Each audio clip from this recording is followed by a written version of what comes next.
Tucker's not with me because today I'm going to go salmon fishing. Try not to take Tucker around too many hooks. If I'm going out trouting, it's not so bad. If I'm fishing from the shore, I can maintain them, keep them, watch them, have a look at them. But salmon fishing, I may be in the river a bit, walking out the fly rod, and could be a little bit of a recipe for disaster. Can't keep an eye on him like I would like to. Plus, there may be other people fishing in the area. It's probably not a good time for him to be out. So anyway, we're going to have a day out, and hope you come along with us.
Really got to watch these rocks. It's not the slippery part. They roll over under your feet.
Should have came for the dip net.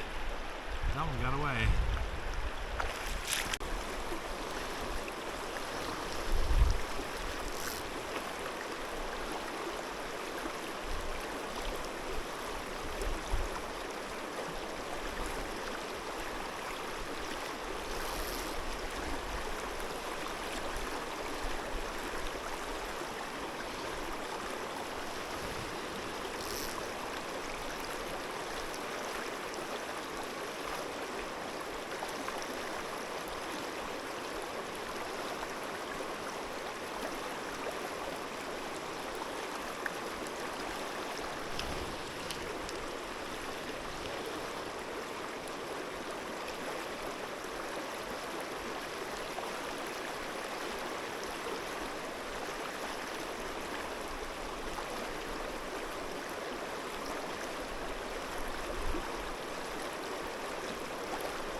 Had to walk all this distance to get water.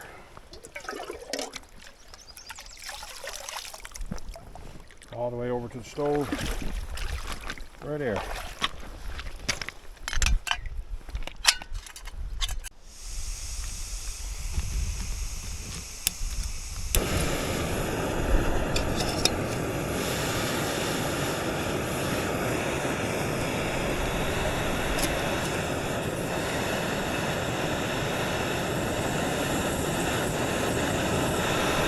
Well guys, hopefully the stove is not draining my voice out too bad, and you're probably saying we're glad it is.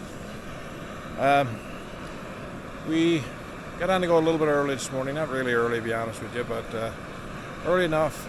Had a quick cup of coffee before I left the house. It is around noon now, so we fished up and down the river there. Hooked one, lost it. Never had it for any length of time at all, really. I had it hooked and got the tension on the line. I went around probably to get the dip net. Before I got around, gone. So wasn't hooked good, I guess. That's my story. I'm sticking to it. We're gonna get a coffee on the go here now, and just sit by the river and have a coffee. And I got to try out a little pot I got from seen it a while back. If you watch my videos, a mail call from Helen Baroff. It's a pot that I want to use for a specific reason today, and it's something that I've been sort of having issues with. I think this pot is going to solve it for me. So stay tuned. I'm here by the river today. We're out trying for a salmon, and I got the 8 fans H-back waders on. I really like these waders. They're comfortable. There have been some issues. People saying that the legs are too long. I find that good. It gives me flexibility, and I don't have a lot of flexibility, but I need all the play and movement in the legs that I can get. And of course on the feet, We got the 8 fans cleat waders.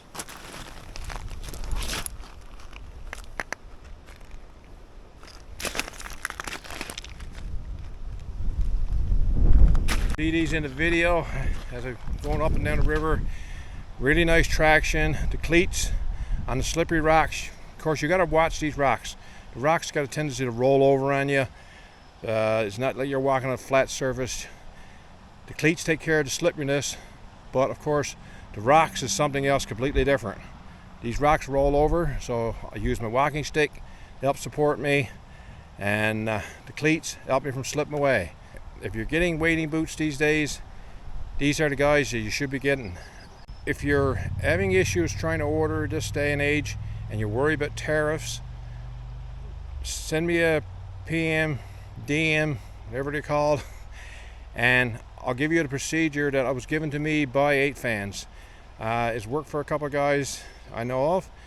It'll make sure that you avoid paying any tariffs on the 8 fans gear, plus you get a good price.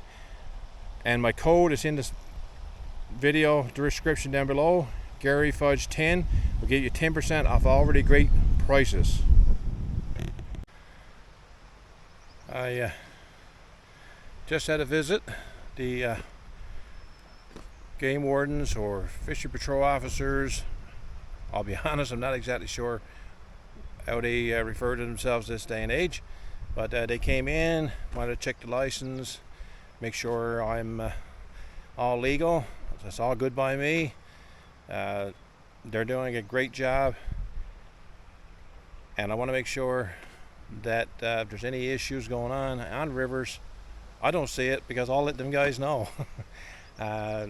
We got to protect our stocks, and we want to make sure that they're there for future generations. If there's any issues going on, let these guys know. Let them do their job, and we want to make sure they do a good job at it, right guys? The guys told me that there's not many salmon on the go yet. They're still out in salt water in some of the lower brooks, lower ends, but nothing much up this way yet. So maybe they're trying to make me feel good because I haven't got one yet. Anyway, we're gonna have some coffee now this morning, and what's better than having fresh ground coffee right by the river? Don't get any better than that.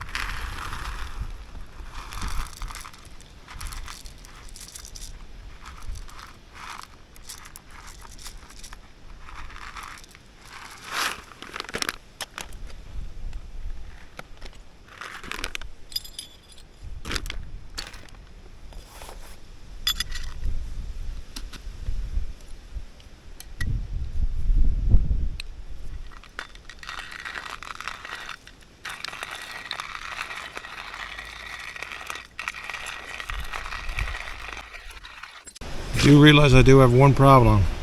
I forgot my diffuser, so the coffee's going to have to be cowboy coffee this morning, guys.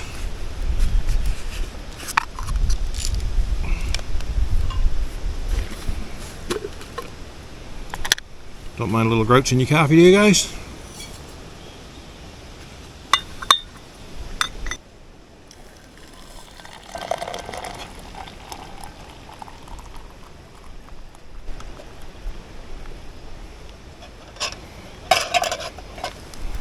Let that steep now for a bit, and we'll enjoy that. Guys, the other item that I want to try is this gift that I received a while back from Alan Baroff, and one of many actually. And what I want to do, you've seen me make my dehydrated chili, and I said sometimes it doesn't actually hydrate enough. Some of it is my problem, I don't wait long enough.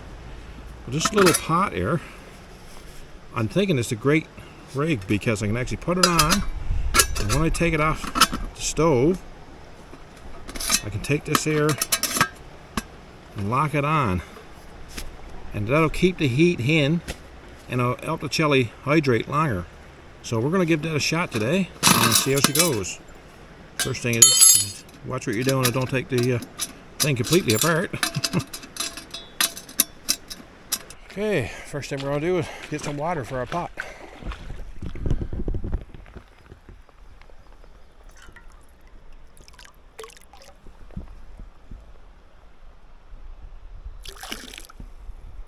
Yes.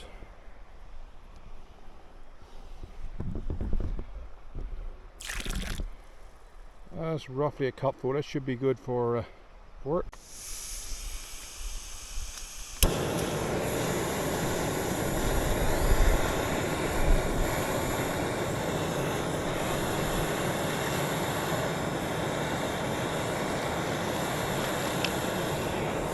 Guys, I'm really struggling to see the camera here this morning. But again, if you haven't seen this before, I put a video on a while back. You might want to go check it out. It's dehydrated chili, and it's how I make my dehydrated chili. This roughly is a cup of chili. So all I gotta do is figure out how to use my knife. Is basically open it up. And when the water gets boiled, I'll just take this, drop it into my cup. In this case, in my pot today. Put the lid on for a bit, keep the moisture in, and in no time at all, I'll have a bowl chili just the way it was when it was cooked. Okay, we got our boiling. I'm going to turn that off for now, so we can get back to listening to nature. There. And we're gonna. We just took the dehydrated chili and crumbled it up in the bag. I'll pour that in. And we'll put the cover on.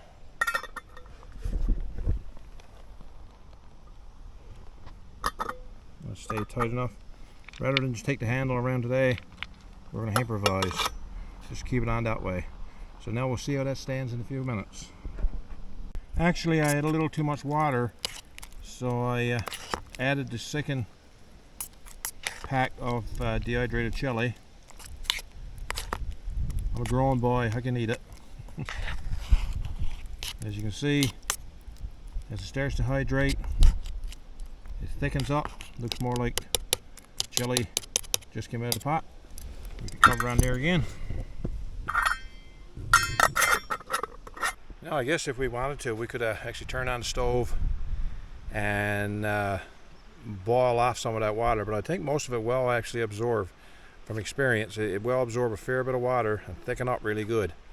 So we'll get that a try now, see what she does. Right, guys, didn't add any more water, and as you can see, the chili is nice and thick.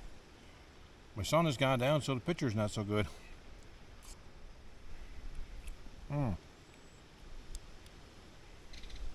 Just like the day it was cooked.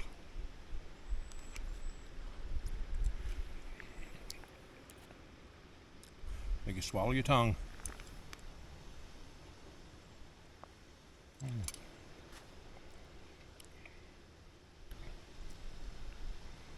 Well, I'm going to enjoy this here now, sitting by the river. I actually got my feet in the river. Don't get much better than this. We'll be back in a bit. We're going to try again. I think I'm going to pack up from this place and head back to the truck. And I got another couple places I want to try close to the highway, actually, on the way back. According to the wardens, most of the salmon in this area are still down low in the rivers and closer to the salt water. Probably only one other location on the way out. Anyway, stay tuned.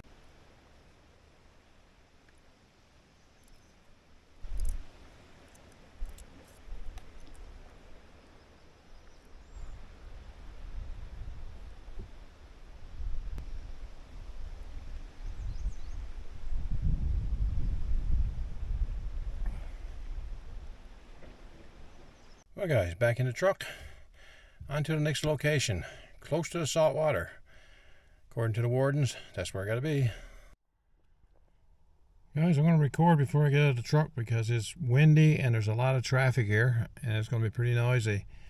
I'm actually right by the Trans-Canada, not far from the ocean. The two wardens I spoke with said that in this area yet, the salmon haven't really gotten into the river. Most of them are still in the saltwater, mouth of the river, or just starting to come through. So if that's the case, this should be as good a spot as any. Probably won't do a lot of recording from the outside. I'm going to put the phone on the chest rather than the tripod, and if I do get anything, I'll try and get it on for you. Well guys, ooh, froggy, I almost stepped on it. I think I'm going to try one last location. I came out here to check the wind as I'm driving in the highway to get to this location. There's a fair bit of wind. There is a fair bit of wind on the pond here, but I don't think it's too much for me to cast. Although it's going to be blowing on top of me.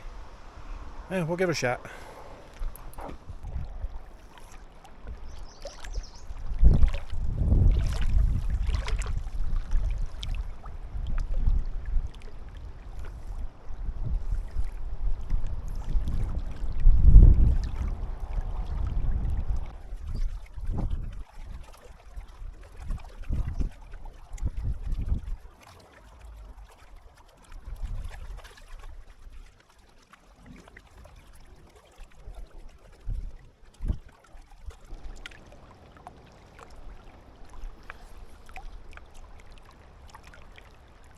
Alright guys, back to the truck. I went to do a closing and I had another truck show up, a couple fellows in there, and they were doing the same thing I was doing, chasing the elusive salmon.